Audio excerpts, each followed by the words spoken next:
Turn this one? This one? Hilarious. How about this?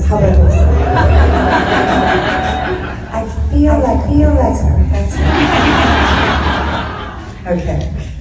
First of all, you know who I am. That was evident. Thank you. My name. I'm a little mixed up this weekend at times because I'm going back between Laura Roslin and Sharon Rader and Major Crimes of Battlestar. But what I wanted to say right out of the gate is that this moment here with all of you, this is really great because we premiere Major Crimes a week from tomorrow, season 4.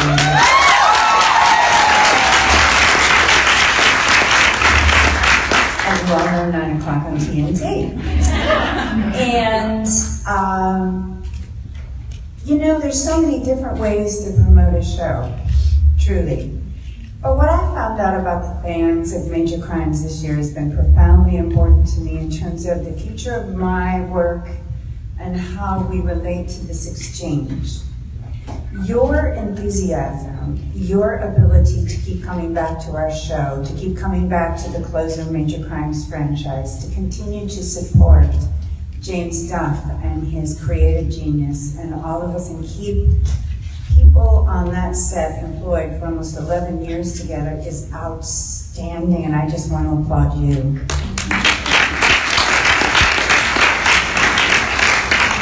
It's very moving. And so when I was coming here, you know, I had a conversation with the infamous creator of unicorn hair, Stacey Black. And, for those of you who don't know Stacey, she has been our phenomenal hairdresser, creator of amazing hairstyles since the beginning of The Closer.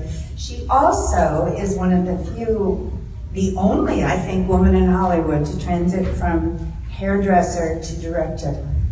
And she's directed many episodes of The Closer and Major Crimes, and she is just a phenomenal presence. So I was talking to Stacey, and she said, well, maybe I'll come. I said, go ahead, we can do the prom together. And then at work on Friday, Philip Keene, who plays Buzz, said, I think I'm coming. So I have them with me. So without further ado, everybody, Stacey Black and Philip Keene.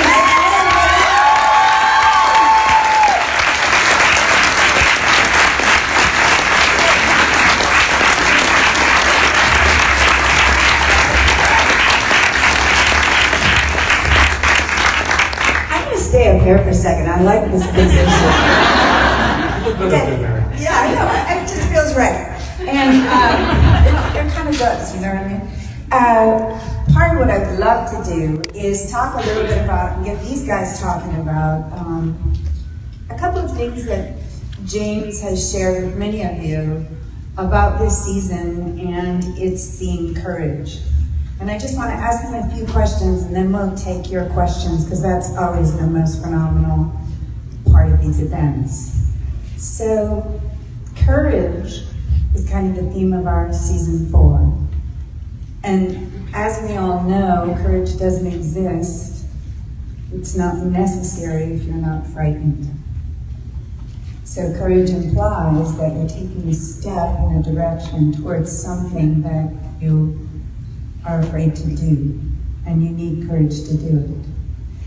So one of the things I wanted to ask Philip to start out with is if he could say something about the courage that's being asked of Buzz beginning here in season 4. And don't worry, we won't spoil anything. Well, we might. I have to be a little careful here because we're in the middle of this this new season, and there's been a lot of changes with my character, so I can't give away too much. But Buzz has aspirations beyond just being the video techie guy in the squad. And over the years, his responsibilities have grown over the years, and I think Buzz has also grown in the hearts and minds of all the fans, which has been fantastic. So thank you very much for that. Woo!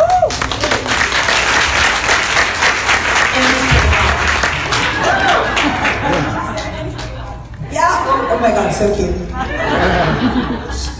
It's changed so much so that I had friends during the first few seasons of The Closer that used to play a drinking game.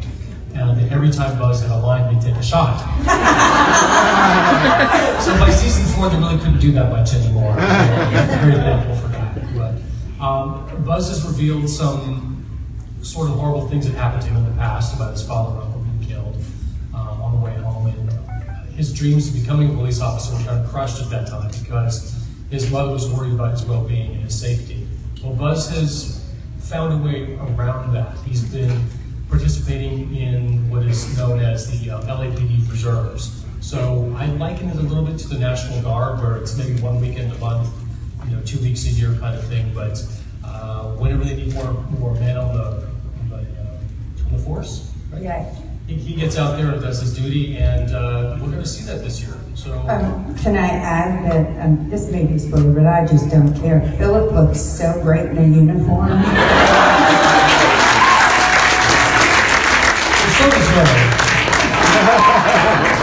Stacey, how about you? Now, Stacey is at a really interesting moment in her career because, unfortunately, we lost Stacey as our hair genius. But wait a minute.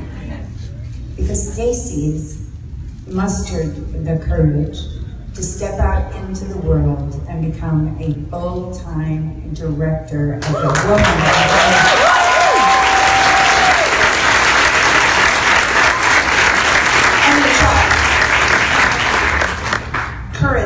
The courage to go to Mary and say, I'm going to be leading the show as your Oh boy, you know that took courage. And the courage to leave a place that has embraced me for, well, I've been with Robert and James for 12 years. Since Nip Tuck and since the DA, when I first met Philip. To take the step away from that comfort and that love, because love and acceptance are really addictive. And I love them. And to walk away from them, but it's no reason to walk away. It's not a bad place. Nobody's an asshole. That would have made it easy. Not allowed. It would have made it easy, yeah. But I'm going to try it because they gave me the opportunity on The Closer to be a director, and I don't want to squander that. So I'm going to give it my all. Yay.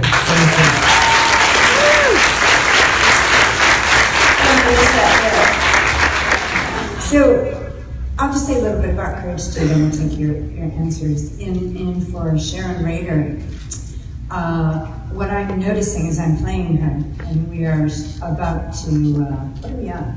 Episode 6? Episode 6. Okay, we're in episode 6. 5 a.m. tomorrow morning, oh gosh. Yeah, not me.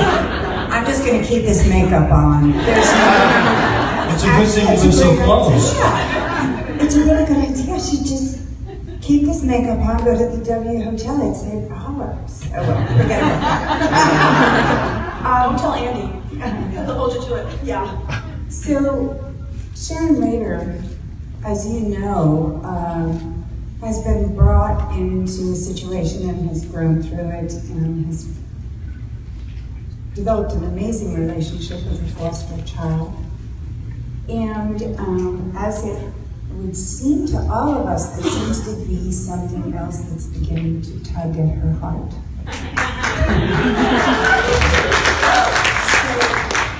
I don't want to say too much, but there's a lot to be said about the courage it takes to be at a certain point in your life, having been through, in this case, an extraordinarily difficult marriage with Jack, as you're all familiar,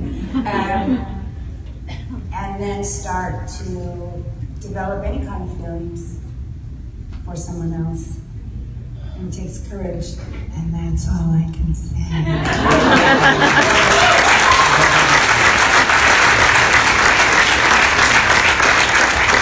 And so now we're going to take your questions, which we're very excited about, okay? So, how are we doing this? Should I just do it? I'd love to. Go ahead, you're right there. Right there, honey. I just want to say I love The Closer and I love Raise Your Friends Now. But my question is actually about sneakers. It's probably one of my all-time favorite movies. Yes. So I was just wondering if you had, any fun stories or anything you wanted to share about working with such an amazing cast. I do have one quick story. I never recovered. So it was the very first day.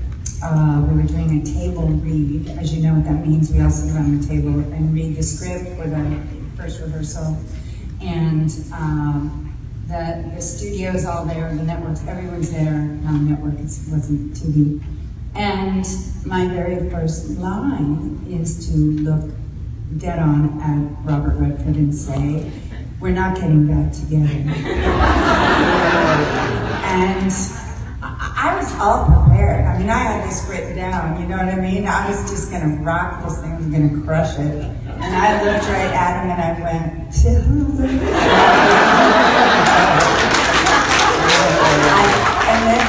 and everybody laughed. And I said, "Can we start over?" And they said, of course, and he didn't take his eyes off him. He knew exactly what he was doing. So he just, like, those blue eyes were just kind of running to me, and I went, "We're not." And I turned absolutely scarlet, and I don't blush.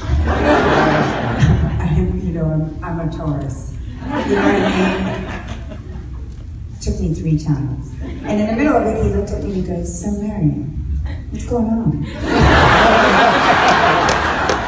So I still haven't recovered. It was incredible.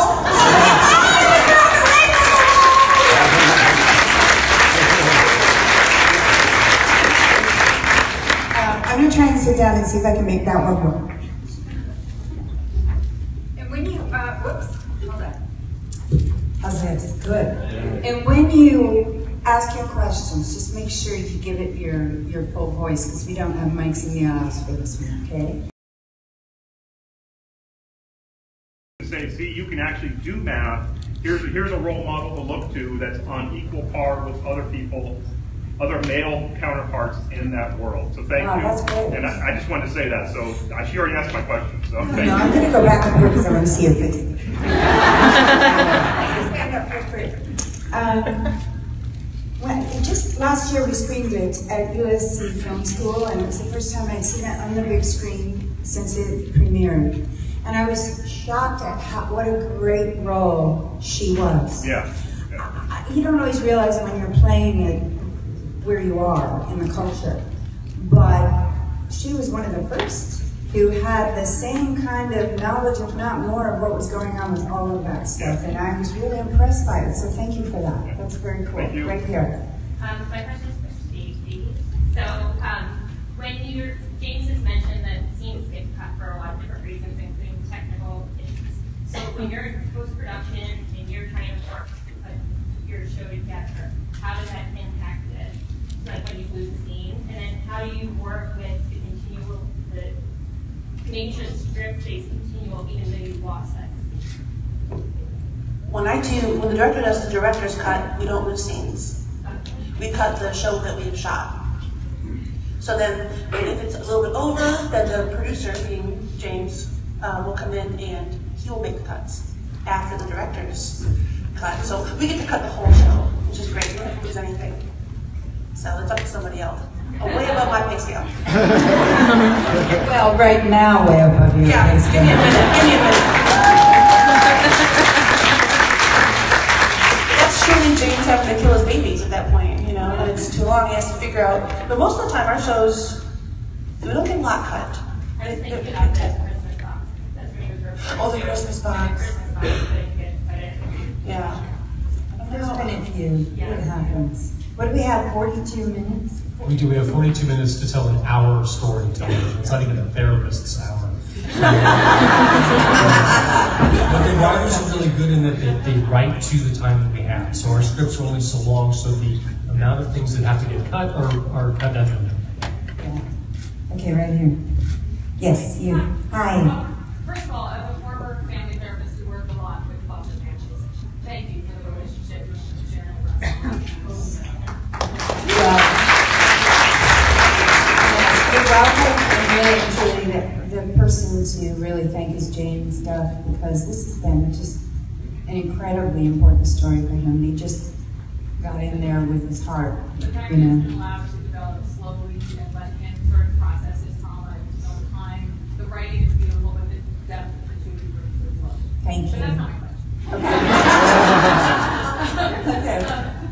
When Major Crimes was obviously sort of a continuation of the project, and when yes. when that started, your character was coming in and taking over for sort of this iconic, amazing woman, Yes. at the same time that you as an actress were experiencing the same thing. And I just wondered if you could sort of talk about what that experience was like. At the same time as an actress, I was You were coming in and experiencing. sort of replacing your. Oh, I see what you're saying. Yes. Oh, well, that was the one of the things about it that was so wonderful is that the is was the is that Sharon and I, or at the time I think we didn't call her Sharon, she was Captain Raider, Darth Raider.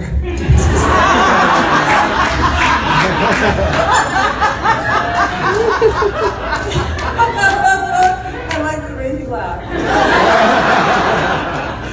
Okay, so Darth and I experienced Brenda Lee and Kira with a deep respect. And what we talked about a lot was finding a way to transition this show without trying to replace anyone, because Kira and Brenda Lee are irreplaceable. And I had neither she, myself, or the character, I've got enough experience under my belt as an actress to know that the honor is to step into this ensemble and keep it going. And that takes a certain kind of mindset. So the actress had to evaluate the situation the same way Captain Raider had to evaluate, how do I step into this group of people that really don't want me here? They do not like Darth Raider. And how do you begin to connect with people who you're going to have to manage? And how does a good leader carefully begin to,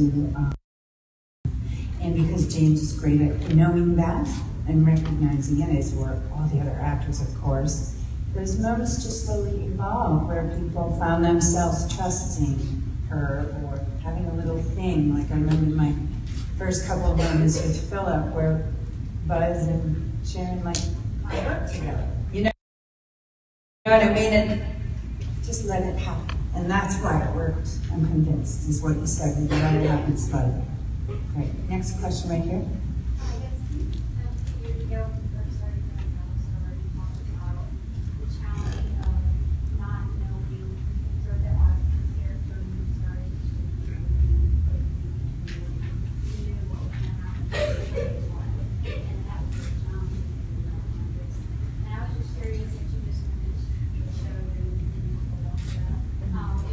If that sort of, if you felt that same kind of challenge, knowing the character and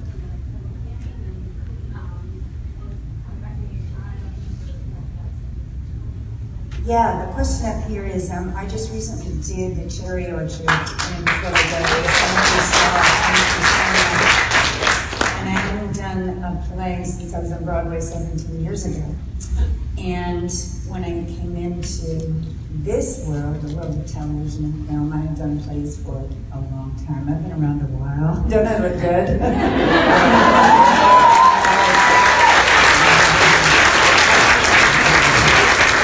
We work hard. We work really, really hard on this looking good thing. Anyway, so the question was, when I went back and did the play this time, did I find it difficult to transition back into this again, television? And I will say, no, it wasn't difficult. But yes, it was extremely noticeable. The difference is vast. It's vast between doing a play and doing television and doing film. All three of them require completely different entryways. It's all your talent, it's all your mind, it's all your creativity, it's all acting. But each medium requires a different point of entry. And after doing all of it for a long time, the differences become exciting rather than, I did feel a little intimidated the first week of rehearsal at the Cherry Orchard because I couldn't understand why there were all these actors everywhere doing things while I was talking. I honestly, it was my line. And they're over here inventing bits and doing this stuff and making all this life, and I kept getting shy. And suddenly I realized, oh my God, I think it was my daughter who pointed out to me, as many of you know she's with me, Mom, for 20 years, when it's time for you to talk, the whole sound stage goes silent. There's a big buzzer, and everything comes to silence, because when we speak, the world goes silent. She goes, so you're just getting used to reality again?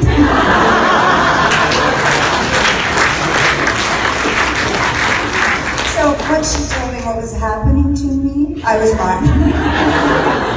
Next question. Over here, right here. My question is for you, but I'd like to get your input as well. Since it's done together now, and character play or a role that we really love to do, and with the well organization now, anyone really love to work with, projects and right on. Okay. Yeah, I do feel like I have to do the Mom and Bless the Menagerie one. I think I gotta do it pretty soon. And also I'm talking to someone about the possibility of Long Day's Journey tonight, so that might be up ahead. But other than that, I can't even start thinking about it because we're so creatively engaged here. But yes, there will be others. How about you guys? I've been reading Pygmalion, and I would love to do that. Oh, that's a great idea. All right. I want to do a movie with Mary and Philip. Part of the reason Buzz has so many more words now is this lady's fault. She directed me in a short film that she wrote, directed, and produced. And after that, Buzz began to speak sentences. And his friends got drunk. Yes, exactly. It was also after that short that he started for me, called The Truth Is Underrated, that I got my first directing gig on The Closer. So we looked at each other a little bit. Yeah. I have some original content that I want to create and shoot, some movies and some TV shows. I'm trying to make it happen. But other than that, I want to direct anything anybody will hire me for. Next person over here, this lady with red hair. I'm sorry? Regarding speech, since we're talking about speech, do you ever get to practice your language from Dance to Bulls 22 years ago? Oh, well, let's see. Mihingi na iwag suya chana chante.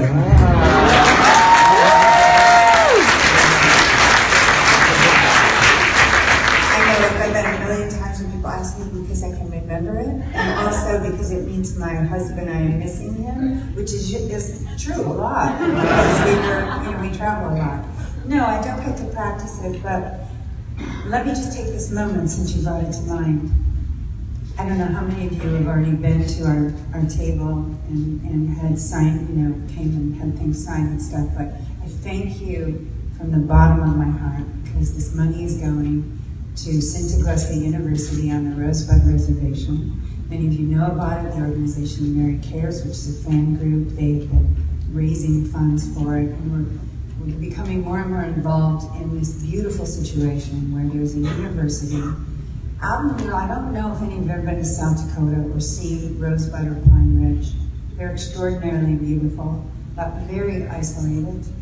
And this university is a life force for people, particularly young people.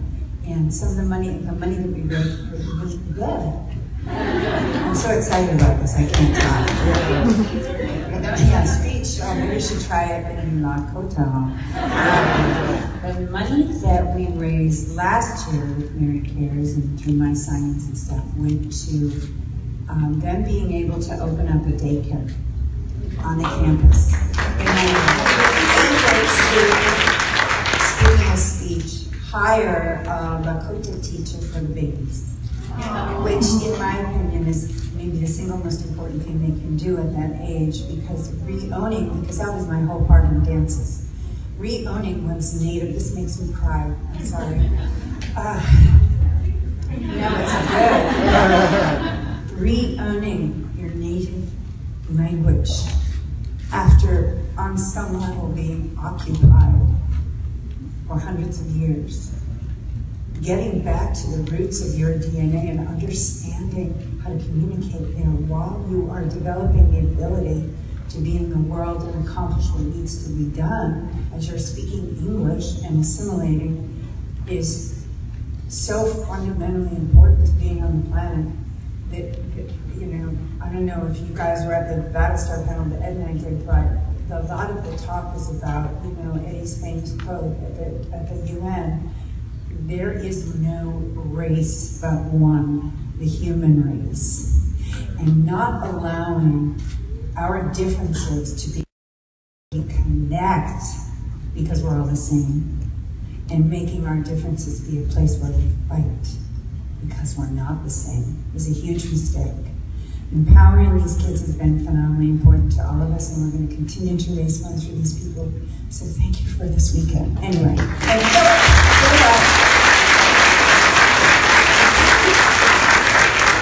by the way, Philip will be at the table right after we're done. We're going straight down, and he will be signing today too, and he's donating his fundraising to St. Glasgow as well. So I'm really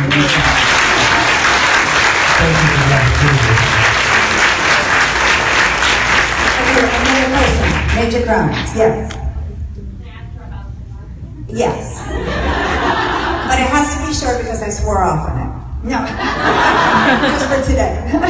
So yesterday, Katie Phil was talking about how you and her, after one of the things, rabbit on the episodes were never allowed to be in the same. No, never again. It was horrible. But when I say we couldn't stop laughing, it got to be so painful. They were so mad at us. I thought, I honestly, we literally could not do it. And I said to them, why don't you just shut the scene down? We'll come back to it tomorrow, which made them even more aggravated because they thought it was just a simple matter of not laughing, but we were gone. And they never really had one scene in the whole thing, and I tried to shoot her. You know, I mean, it's like, oh, please can Starbucks rather than have something else? Do you know what I mean? So we don't know if that's why it happened, but at least it was a good memory. Yes. Mine is a major practice question. Good. I love prayer. I've loved her since she first appeared on the quiz. I felt like she really re-energized the show because that's a really different dynamic. Foil and her ally. Yeah. Right? And so you talked a lot about her not being popular and the journey from antagonist to protagonist. It's really beautiful and fun to watch and everything. But it seems Rayer's like an iceberg. I think we see the not cold. We see the tip. I don't know how to take that. I was like, iceberg. That's it. Go ahead. There's so much under the surface. How about a glacier? I think like, no.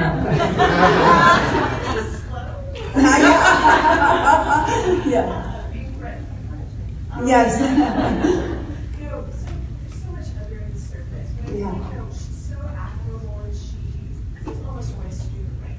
Yes. So, in some ways, she's in danger of being a terrible moral right. Yeah. Yes. So, I want to know Yeah. what Rayer's flaw is. Oh, she's many. First of all, she is a bit of a control freak, which we've seen very clearly. I must go first. That was, you know, one of her famous lines. It wasn't written, by the way. She just got crazy, and James loved it. She control, rules, structure. She craves all of that, and that's a very good thing. But it's not the whole deal. Raiders had a lot of trouble in her life. That marriage was tough.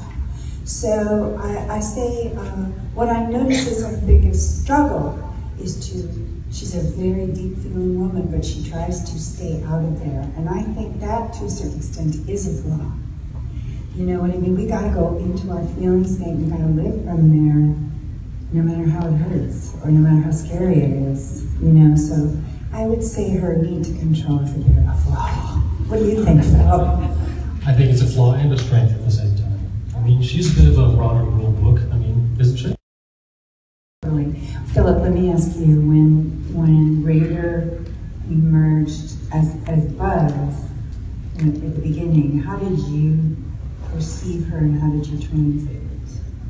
I think Buzz is always craving rules and structure because his life is so chaotic growing up. So he found sort of a hero in Raider, and that maybe things are going to get cleaned up around here in the squadron, you know?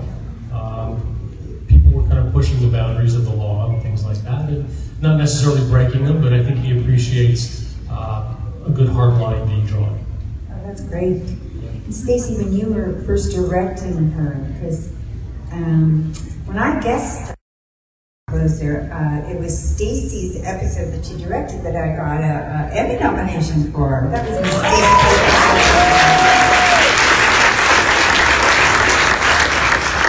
But you saw her right from the get-go as well, and then you had to direct her. How does the director view that kind of switch from antagonist to protagonist? What is that experience for a director? Well, I got that great script where Raider was trying to help Brenda. And Brenda didn't want her help, and didn't think she needed her help, but she really, really did. So we had fun. Oh, right, it was about the bag. The bag. It was about, they wanted Brenda to be the chief of police. And Raider really wanted her to be the chief of police, and Brenda didn't think she wanted it. And the whole episode was you getting her across the street. Without that bag. Without the bag, different dress, different hair, just looking, playing the part of a woman in power. Yeah. She was giving up Raider to Brenda, and Brenda didn't want it, and at the end she took it. Yeah. I just remember having a lot of fun with it. Yes. Yeah. It had a lot of female power in that episode, which was fun. Good. Totally. Yeah. Yes, the gentleman way back there. Right there, yes. I have a question for Philip. Yep. Do you see your character of Buzz having more interaction as a mentor to Rusty? Absolutely. I mean, from the beginning, Buzz was tasked with being the babysitter, if you will. It was sort of an annoyance in the beginning. Why do I have to take care of this kid? How long is he going to be here? And he's become the younger brother that Buzz never really wanted. But I think age-wise, with the exception of Sykes, he is closest to Rusty's world in anything. And since he's not officially a cop, he's still a civilian, I think Rusty is a little more at ease speaking to him about certain things. So yes, definitely, I think Buzz is sort of a mentor to Rusty. Thank you. Mm-hmm. It's great. Back there? Yes, you? This is a question for both of you. Do the writers allow you any input in your character development? Yeah. Philip, you want to take that? Yes, as a matter of fact, there were a couple of times where just discussing certain storylines with the writers, I would say something, not always, but sometimes I say things that are funny, and they do end up in the script. There was one with the very beginning of the closer where Brenda mispronounces or misinterprets what a Spanish-speaking suspect says. And she says, "Did he just say avocado?" I said, no, it's abogado, which means attorney.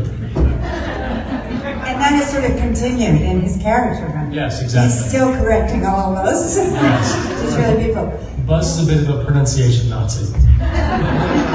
So, yes, where are you that asked that question? There you are. Yes, they do. The writers, led by James, we have this amazing read-through of every script, a table read with everyone in the entire company there, and the guest stars there, and the whole writing staff is there to listen. So if things come up that you feel you're beneath or that you don't understand or whatever it is that you have trouble with, they are open right then and there. The door is open, the doctor is in, and you are free, very free to express it. And if they can fix it, they will. And if they think it'd be better not fixed and that you've got to kind of step up to the plate and pull it off, they'll state that too. So there's a nice challenge that goes back and forth between the two parties. That's been my experience. Next question. Get on someone on this side. Big there with the hat? Yes. My question is about the episode Poster Boy. Yes. I was curious, I'm always curious about whether Captain Radar wants people to, is their mission for them to go to jail, or is it just some kind of justice? Because, I mean, you kind of sympathize with that character, because if he goes to jail, it's not a good thing, but yet Captain Radar wants him to live. What is kind of her, what do you think her? I think that's a great question, because I think that our whole series, through all of us, our different roles at different points, we have to kind of line our characters up with what they may or may not feel about the death penalty. And that's a huge, huge question. And sadly, part of that answer is how much justice can a city or state literally afford? Because it costs tens and tens of millions of dollars to keep someone on death row versus incarcerating them or because of the appeals process and things like that. So it's a question. I mean, with budget cutbacks in all different departments, police forces and city governments and things like that, decisions have to be made that are financial based. Right. And I do think that Sharon Rader would prefer to not have the death penalty. But it's there. It's part of the system in the world. But the deal-making process is something that she knows a lot about. And sometimes you have to separate your emotional feelings from the system, the way it works, and the tools you have in hand. So that's always the negotiation. Another question? Back there? Yeah? Yes, you. My question's not really about a specific show. So I know you've dealt with a lot of social issues and civil rights issues through Battlestorm against the wolves and death penalty and major crimes. If there was a specific issue that you could deal with in either your current role or in a role that you want to play, what would that issue be and what would you want to say about that issue? Oh. How old am I? I think we're headed into a time period where we're going to have to tell stories about water, Fury Road. I think that we've got. I don't think we're finished raising women up. Women are still being used as weapons of war. We've got children dying right now due to not only poverty but lack of hydration all over the world. So I think for me, when I think about the storytelling that I want to be involved in, hopefully in the next couple of decades, I just want it to be inside of our real struggles. I just don't want to waste any time, honestly, in storytelling that doesn't mean it all has to be dark, you know what I mean? But there's got to be a way we can talk about what's happening to us. We are in such an amazing time of danger and transition and hope all at once. So my feeling is that the stories we tell and have, particularly because television has become a major storytelling force, it is so usurped in a way. We'll be going and we can binge now, which means we can really do a PhD in whatever we want to do, whatever we care about. So I'm hoping, to be involved in things that are going to help us understand where we are. That's really what's kind of important to me. Next question, right there, sir. I'm sorry, I want to take back to Battlestar for just a moment, but two things. One was every character in that show. I've never been emotionally invested in characters as I was with all of you on Battlestar, but you in particular. My daughter was battling cancer in 2007, and I was finished watching Battlestar while you were going through that at Rosalind. You were amazing, and believe it or not, an inspiration just in you're fighting for the human race, you're fighting for women as president, as teacher, and battling cancer. It was amazing the way you did it, and quite honestly, inspiring. Thank you for that. Thank you so much.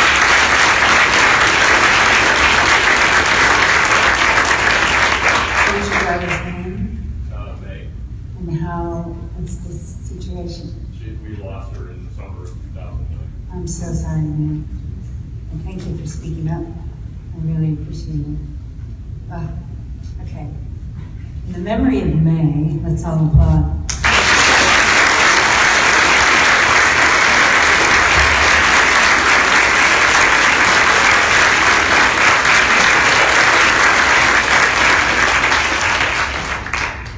You know, playing people on television and movies are struggling with ailments and diseases and are struggling with mortality is an honor that I could have never foreseen at the beginning of my career. I had no idea how many loving, beautiful people playing those kind of roles would bring into my life.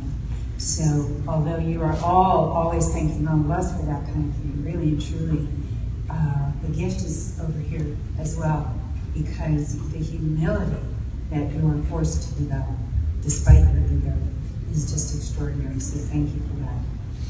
Next question, right here. As an actor, this can go to everybody as well, and including Stacey, there's, within your body of work, there's always that, going back into the emotional stuff, sorry.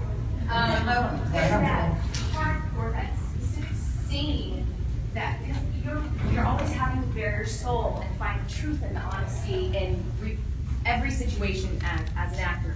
What's that one scene that you were a part of that just took that emotional toll, and it took you, even after cut or the play was over, it took you some time to like shake it off?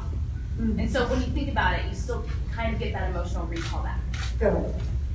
There was one scene where, unfortunately, part of it was cut. It was when there was a witness in the interrogation room who had somehow smuggled a gun in and was waiting behind the door to shoot Brenda as she was going in there. And I'm watching her walk through there. She passes by my office in the toilet room, and I see the suspect pull the gun out. And so I jump through the door, grab her, pull her out of the way. And because we had to keep doing that so often, and I pulled her against this wall that I had to hit this mark and not go through a glass wall, I needed to be sure I got exactly where I needed to be. So that was one of those times. It was really exciting. Stacey, as a director? Yeah. There was an episode a couple years ago I directed where a mother took the law into her own hands after gangs killed her son. And there was a congressman's son living in the neighborhood trying to make it all better, and she kills him. And her reasoning for what she did, you know, they all have a good reason what they do, but the scene with her in the murder room with the dog, when I read that, I cried. When I read it again, I cried again. When we shot, I cried. When we were shooting Mary, observing this as Raider, feeling everything that this mother felt. She's a mother. She probably did the same thing for her kid on some level. And watching her hold that in and not being able to show her emotion to everybody, cried again. When it aired, I cried again. So that was that scene for me was the killer, and watching all the actors react to her, because they didn't want to throw her in jail. She's, you know, his mother was in pain, but she loved the law, she had to go. That was the killer for me. You know, I think that the question is really great, because doing a crime show, particularly this one, because it has a level of both humor and sensitivity that allow you to relax into the humanity. It's not just a procedural, do you know what I mean? And what I have noticed now over the years is that it is those moments where you are sitting across from a guest actor who's come in and has to just open their heart with some confession. Oh, I can't even look, I get chills thinking about it, where the actor themselves has to come to terms before they act it with, what would it be? Who am I? Where is it in me that I could have murdered someone and hurt someone that violently and betrayed someone? And where does that leave my soul? And when I watch these actors sometimes, and it comes upon you when you don't even suspect it, and they're trying to open that door for you to see, and I just lose it because, and Sharon can't, because she has to investigate them. Do you know what I mean? I could never be her, by the way. I'm so moved by how much we're all alike And there, but for the grace of God, go every single one of us that we haven't committed murder, honestly. You know what I mean? The more I learn about it, and the more I see what drives people to this desperate act and how they lose their minds and life becomes so dark, you start to develop a feeling that you have to work very hard to shake off at home. And you don't realize it's coming over you, right, Philip and Stacey? It's like, you think you're fine, you know? I just signed another day of major crimes, whoop whoop, you know? And then all of a sudden, like starting season 4, about a month into it, this season, my family, they were going, are you okay? I'm like, yeah, I'm good. No, I'm not okay. Well, what's up? Sometimes it's really, really hard to think about crime and to see how hard people work to not commit crimes and how they fail, and to see the beleaguered justice system, and to see the people the families trying to adjust with loss when their children, you know. So I have I think for me on this one, to a long answer to your very good question, is a developing camaraderie with the police force and what they go through, and trying to carry a little bit of it with them, you know, because you can't shake it off. Yeah. Next question. Go ahead, Philip. On that note, I recently spent an evening, just one night, with some of the LAPD in one of the most dangerous parts of the city. It's called Shooting Newton. There's so many crimes that are committed in that area. And just the courage that it takes to put on that uniform, to go out there and be a visible target. I mean, people, they don't know who's behind that uniform, who's wearing that badge and that gun, but they hate them. And knowing that you are going to be experiencing that every day you go to work, I think takes a tremendous amount of courage. And then just watching them, how they were so kind and generous with everybody that they met. Not like what we see all the time there with these videos, maybe the bad cops that are out there. Right. There are a few of them, of course, I mean, we're all human, but just to be able to see what is it they go through on a nightly basis, this is pretty incredible. Yeah, absolutely. Next question, yes. Can you talk a little bit louder? Buzz has kind of been jamming at Renzo a lot lately, and a greater influence there. And then also, could you all tell me who your favorite characters are? Oh, I've got so many favorite characters. But yes, I think Buzz does emulate Raider in a little bit, especially with his new responsibilities that are coming up. And he's part of the new guard that's coming up, so he wants to let the older guys know that, hey, there's a new way to do things, and this is how it's going to be done, and it should be done, and he gets a little flack from that. So, and I love working with GW. I think we play off each other really, really well. And Rusty's a lot of fun. The captain and I don't get that much to do together, but when we do, I think it's pretty special. Yeah, you know, we don't ever really say who's our favorite character. We work with them. It's like saying, oh, you're my favorite child. And you don't do it. But that's who am I here with today? Just saying. What is my favorite character? Stacey's my favorite character. It's a tie. It's always a tie. Yes, ma'am, back there. I was listening to NPR the other day, and they had a piece with a director of a minority police force. Yeah. And he was saying that it was really hard to recruit minorities into the police force. Since your team on major crimes is one of the most diverse groups ethnically and socioeconomically, do you feel a burden or a responsibility to portray those characters in a way that make other minorities want to possibly consider a career in law enforcement? Oh, absolutely. And I think any of our cast can speak to this, but because we're here, I will say, Philip and I'm sure we agree on this, is that the diversity in that cast is one of James Duff's passions. He's committed to it. Do you know what I mean? Diverse in every way. I think that as a collective, we feel that it's important because if you ask the question, why aren't there more minorities in the force, then you have to ask the question, why do minorities feel alien to the system? And then you've got a big problem because it's a system that's keeping us down. And we want to be able to, there's a lot of diversity in the police force in LA, I'm going to tell you that. So it's sort of, how do we continue to show that we're all the same again? And so that, Stacey, Philip, do you want to? Absolutely. It was one of the main points that I know James and the creators of the show wanted to make, was that the show would represent Los Angeles. And Los Angeles is not all white, it's not all Latino, it's not all black. It's a mixture of people. I think there are over 100 different languages spoken in the public schools in Los Angeles County. And the characters that you see there, Michael Paul Chan, for instance, this is the first time he told me that as an Asian American, he was not asked to put on an Asian accent and be the evil Asian guy, or the spy, or the, running prostitutes. Sykes is not the urban black woman, that you see so often on the shows.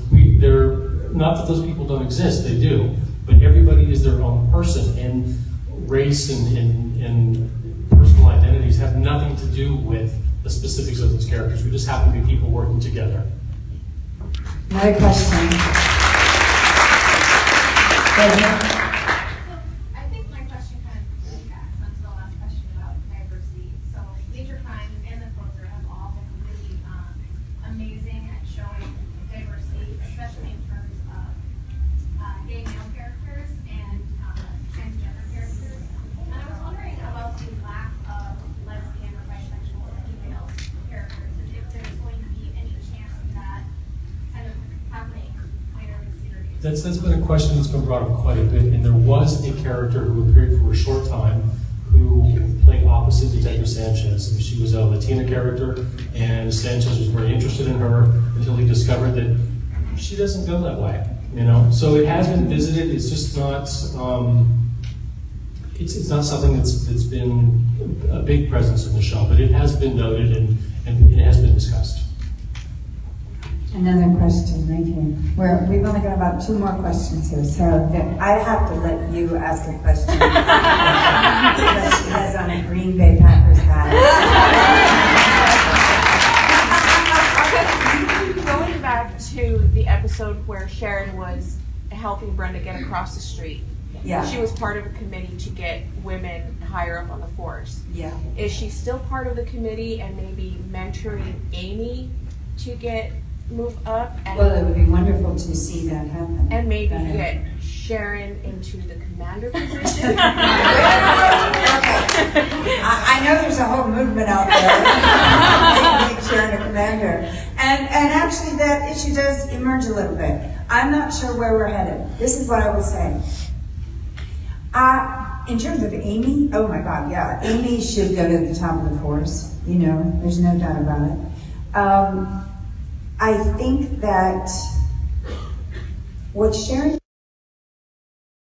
is doing right now has a different kind of appeal to her than perhaps the aspirations towards higher levels of power that she held prior to this job.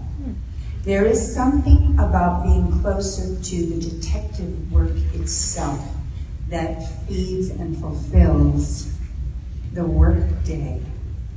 And I haven't noticed Sharon wondering too much about the commander position.